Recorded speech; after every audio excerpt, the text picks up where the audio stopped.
My name is Zaler Avon.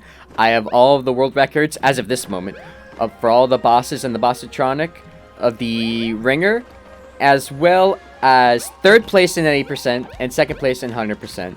And I'm just going over all the different skips that I use in 80% for Origami King.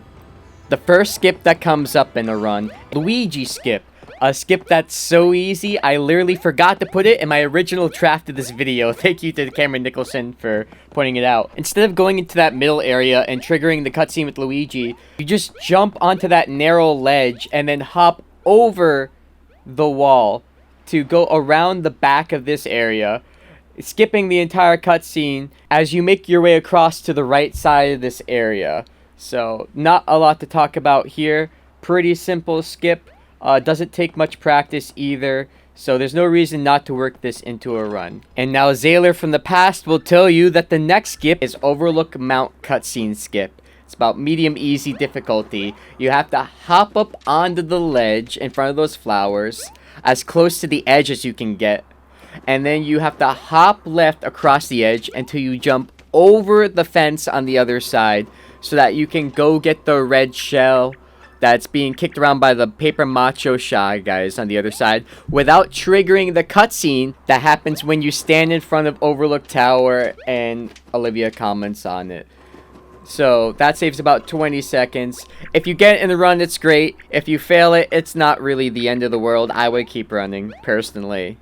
The cutscene you're skipping is, of course, the cutscene you're seeing at the end of this repeating clip that I'm showing you here. I figured I'd include it so that you would understand what was being skipped. By far the easiest skip is Earth Vellumental Arrow Storage. On turn 2, when it's trying to force you to do that second front leg for no real reason, instead you do this configuration here. Mario will trip over himself, Olivia will tell you did something wrong, but when you do the configuration next, you realize that it's stored an arrow on the starting square in front of Mario, so you can just align the arrows like this. Mario will begin to move right for reasons I don't completely understand, and you actually be able to get to the Earth Vellumental's tail on turn 2, making this fight much faster in any percent. By far the most annoying skip, in my opinion, is Satan skip. I mean, station skip.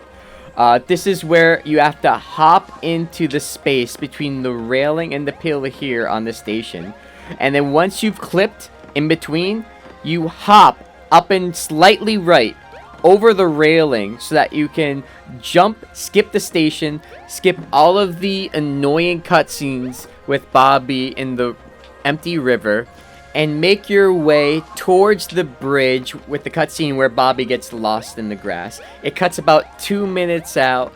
It's much faster than going through all those cutscenes, but honestly, for me personally, not wasting more time than I saved trying to get the trick took a lot of practice and was a lot of stress, especially like 80 minutes into my run. Well, preferably less than 80 minutes, but sometimes it turns out being 80.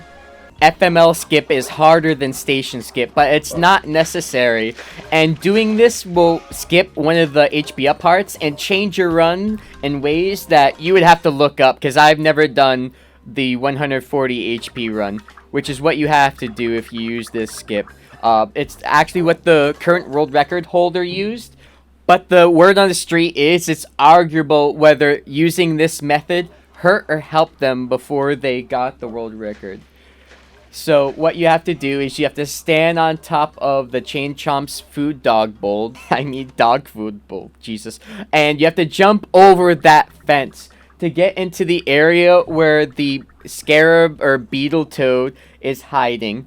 And then you free the beetle toad in a very specific position so that when they run out towards the fishing area, they actually push you past the trigger area where the Chain Chomp would normally attack you and push you back left the other way, so that you can skip feeding the Chain Chomp the bone and actually get to that right side of the area and get to the fishing area without actually feeding the Chain Chomp. Again, this trick is very hard. I've only done it twice before, and after doing it twice, I decided I am not doing this version of the run. I'm not even convinced it would help anyway. I'm going to focus on my most difficult skip being station skip, and just leave this one well alone. But here it is if you want to try it. This next skip is Theater Early. It saves 7 minutes. It's probably one of the more important skips that you can learn in this game. You have to use fishing storage to clip into the theater door. In order to get fishing storage, there's a number of different methods. I used the teeter method here because that was the method that was easier for me. Once you have the fishing storage glitch where you can leave the area, the fishing area, with the fishing pole, you can point the fishing pole in the opposite direction of the theater door and then jump towards the theater door and clip into it. Now, there's a couple of things to keep in mind here.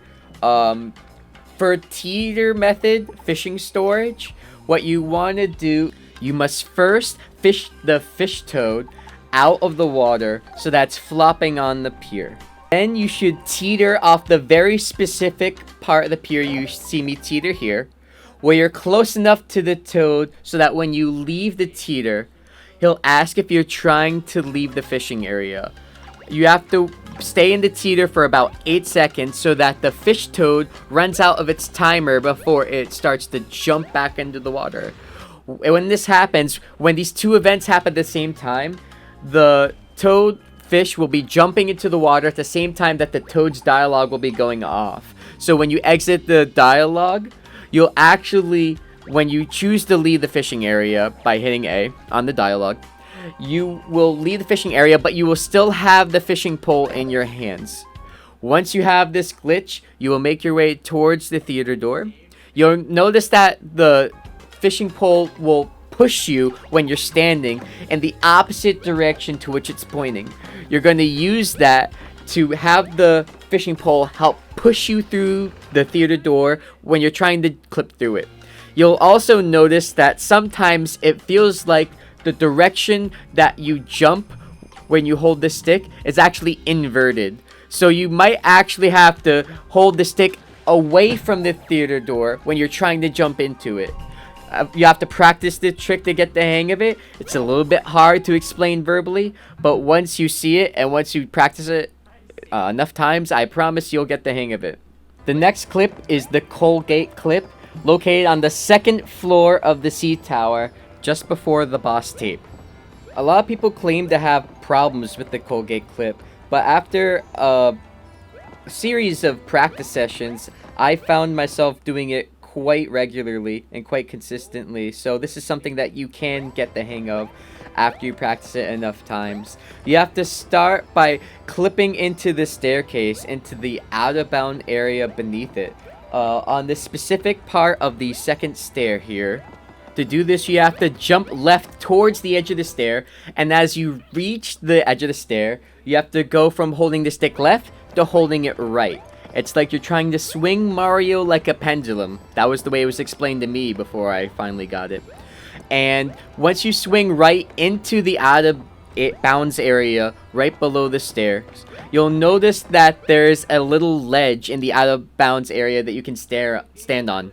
And then once you walk towards the ice Vellumental statue, you fall off this ledge. You have to stand on the very edge of this ledge and then jump forwards towards the ice Vellumental statue. If you do it right, you'll jump in between all of the things, and then after that you can very easily jump past the second row of things and then go towards the exit. The hard part of this trick is by far clipping underneath the stairs. Once you do that, the second jump and then getting past the second row of things is a literal cakewalk. Although it is possible to mess it up. Don't get cocky, just relax, practice, and you'll do fine.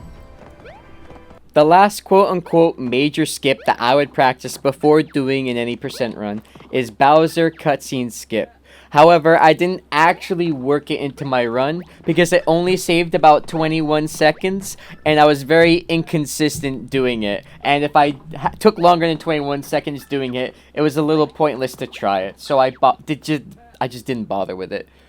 So what you have to do is, after defeating the scissors boss and after destroying the last spool of streamer, you ignore Bowser instead of helping Kamek and Bowser Jr. pull him off of the peg. And instead you go to this rubble on the right side of the screen. You jump into the middle of that green plate, and then you jump down towards the edge of the ledge. Bowser will interrupt your movement with his little text box, and after that you would jump down and left, and hopefully you will land over the edge, off of the platform, and then Bowser will no longer prevent you from exiting this room and heading towards the airship section. And then Bowser will still be waiting for you, despite the fact that you did not free him from this peg. Again, it only saves 20 seconds. I was a bit inconsistent with it even after practice. You can work this into your run or not, but you might end up losing more time trying to get it to work than you actually save. That's all the major skips. There's some other minor stuff, like jumping past the Paper Macho Koopa at the end of Origami Castle. But for the most part, it's getting very consistent with these skips, knowing your route, doing the route efficiently, doing the common battles efficiently, and not getting caught up in common battles you're not supposed to, and knowing the boss sequences very well. Other than that, it's just a long, unholy, grueling 7-hour grind. A sub 7 hours, very doable. If you're looking to accomplish something that you can feel proud of, but not necessarily run for a world record, that's exactly what I did. And good luck with all your 80% runs. You're gonna need it. I don't envy you, because I am retired from speedrunning. Thank God. Back to enjoying games. But good luck to all of you who are still out there doing it. Christ, this entire track sounds like I was reading from a script, but I swear to God I wasn't.